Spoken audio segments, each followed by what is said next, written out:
오늘은 성녀 마르타와 성녀 마리아와 성 라자로 기념일입니다. 오늘 복음 내용은 오빠 라자로가 앓는다는 소식을 예수님께 알렸지만 오빠가 세상을 떠난 다음 예수님께서 오신다는 말을 듣고 마르타는 예수님을 맞으러 나가고 마리아는 그냥 집에 앉아 있었다고 합니다. 이 장면에서 마르타와 마리아는 성향이 다르다는 것을 봅니다. 하느님은 다양성을 존중하시기에 서로 다름을 인정해야 되고 하느님도 이런 다양성을 인정하십니다. 내 잣대에서 안 맞다고 해서 저 사람 쉽게 판단하고 단정해버리는 것은 사랑이 아니라는 것을 기억합시다. 나는 부활이요 생명이다.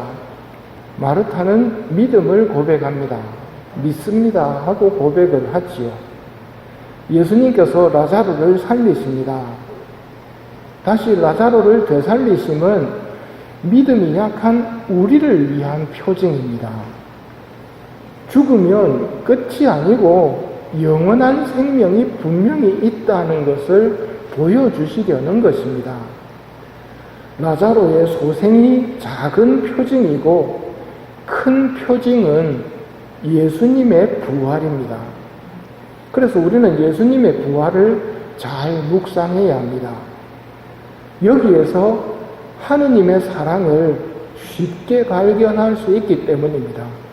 어디에서 하느님의 사랑을 쉽게 발견한다고요? 예수님의 부활. 좀 더 구체적으로 이야기하면 순환과 죽음과 부활에서 하느님의 사랑을 쉽게 발견할 수 있습니다. 우리는 하느님의 사랑을 발견해야 됩니다. 이거 발견하지 못하면 신앙생활 속이 비어버릴 수가 있습니다. 오늘 독서인 요한 1서가 말합니다. 하느님의 사랑은 우리에게 이렇게 나타났습니다. 곧 하느님께서 당신의 외아드님을 세상에 보내시어 우리가 그분을 통하여 살게 해주셨습니다. 그 사랑은 이렇습니다. 즉 하느님의 사랑은 이렇습니다. 우리가 하느님을 사랑한 것이 아니라 그분께서 우리를 사랑하시어 당신의 아드님을 우리 죄를 위한 속죄 제물로 보내주신 것입니다. 우리가 먼저 사랑한 게 아니라 하느님이 먼저 사랑하셔서 당신의 외아드님을 우리 죄값으로 속죄 제물로 당신의 외아들을 내주셨습니다. 이게 하느님의 사랑입니다. 미사 때마다 이 하느님의 사랑을 기억하도록 죄를 사하여 주려고 하는 말 듣죠. 그때마다 하느님의 사랑을 기억해야 된다는 말입니다. 하느님의 사랑을 어디에서 잘 볼 수 있는가라고 물으면 성당마다 있고 집집마다 있다. 뭐겠습니까? 십자가입니다.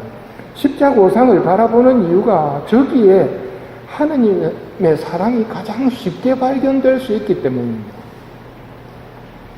이걸 알아듣는 사람이 밭에 묻힌 보물을 발견한 사람입니다. 이 보물을 발견한 사람은 기뻐하며 가서 가진 것을 다 팔아 그 밭을 삽니다. 보물을 발견한 사람은 먼저 기뻐합니다. 기쁨이 신앙인의 특징이라는 말을 들어보셨을 겁니다. 왜 그런가 하고 묻는다면 하느님의 사랑을 발견했기 때문입니다. 그것이 우리에게는 보물을 발견한 것 같이 기쁜 일이기 때문에 기뻐한다고 말해주면 됩니다. 더 중요한 것은 이렇게 대답하는 게 아니고 이런 기쁨 속에서 하느님의 사랑을 받으면서 하느님을 사랑하는 일이 더 중요한 일입니다. 하느님의 사랑을 아는 사람에게 요한 1서가 말합니다. 사랑하는 여러분, 하느님께서 우리를 이렇게 사랑하셨으니 우리도 서로 사랑해야 합니다 하고 이야기합니다. 서로 사랑해야 합니다. 하느님의 사랑을 아는 만큼 서로 사랑하게 되어 있습니다. 서로 사랑하지 않는 사람은 아직 하느님의 사랑을 잘 모르는 사람입니다. 서로 사랑한다는 게 구체적으로 어떻게 하는 겁니까? 하고 물으신다면 구체적인 답을 하기는 곤란하지만 고린도전서 13장 사랑의 송가를 참고해서 말씀드리면, 사랑은 무례하지 않고 자기 이익을 추구하지 않으며 성을 내지 않고 앙심을 품지 않습니다. 사랑은 모든 것을 덮어주고 모든 것을 믿으며 모든 것을 바라고 모든 것을 견디어냅니다. 좁게는 가족 간에, 넓게는 성당, 전체 공동체와의 관계 속에서 사랑을 실천한다는 게 이런 의미입니다. 자기 이익만 추구하지 않고 예의 범절을 무시하지 않고 남의 흉허물을 덮어줄 줄 아는 것.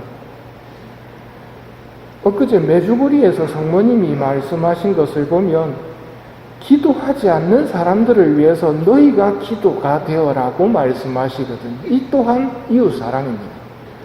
기도하기 딱 좋은 나이에 있는 내가 내 젊은 시절에 기도 안 했을 때처럼 젊은이들을 위해서, 또 기도하지 않는 사람들을 위해서 기도해 주는 것, 이게 이웃사랑이고 서로 사랑하는 모습입니다. 그런데 이거는 사랑의 구체적인 모습이긴 하지만 인간끼리의 사랑입니다. 하느님에 대한 사랑의 모습은 뭐가 될까요? 하느님이 나한테 바라시는 것은 내 마음뿐입니다. 사랑의 마음, 그것 말고는 바라시는 게 없습니다. 사랑의 마음을 바라시는 하느님께 여러분은 사랑할 마음의 준비가 되셨습니까? 저는 되지 않았다고 말씀드릴 수 있습니다. 사랑해야 된다는 것을 알기는 합니다만 사랑이 없다는 것도 잘 알고 있습니다. 하느님에 대한 사랑보다는 나 자신에 대한 사랑이 더 앞서 있다는 것도 알고 있습니다. 증상이 저와 같으신 분들은 독서의 말씀에 다시 귀를 기울여 봅시다. 사랑하는 여러분, 서로 사랑합시다. 사랑은 하느님에게서 오는 것이기 때문입니다. 하느님을 사랑하고 이웃을 사랑해야 된다는 것을 알면 끝나는 게 아니라 사랑해야 됩니다. 그런데 이 사랑은 내가 용 쓴다고 되는 게 아니란 말입니다. 내가 용 쓴다고 되는 게 아니라 하느님에게서 오는 것이기 때문에 하느님께 사랑을 청하셔야 됩니다. 사랑은 용 써서 되는 게 아니라 하느님의 사랑을 믿어야 됩니다. 그리고 청하셔야 됩니다. 청하면 주신단 말입니까? 나를 닮은 너에게서 예수님께서 이렇게 말씀하십니다. 나에게 말하여라. 내가 그것을 해줄 것이다. 내가 너를 위해 죽었다는 사실을 기억하여라.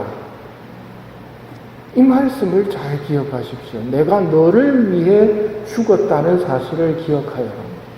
그 정도로 사랑하시는 하느님께서 저는 사랑이 없습니다. 사랑을 좀 주십시오 하고 청하면 안 주시겠습니까?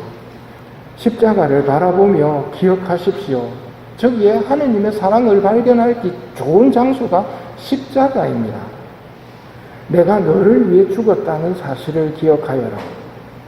죽기까지 사랑하신 예수님께 희망을 걸고 우리 사랑을 청하도록 합시다. 예수님을 사랑했던 삼남매 추기를 맞으며 세 분이 알고 계셨던 하느님의 사랑을 우리도 깨닫게 해주시기를 청하며 미사를 계속 봉헌하도록 합시다.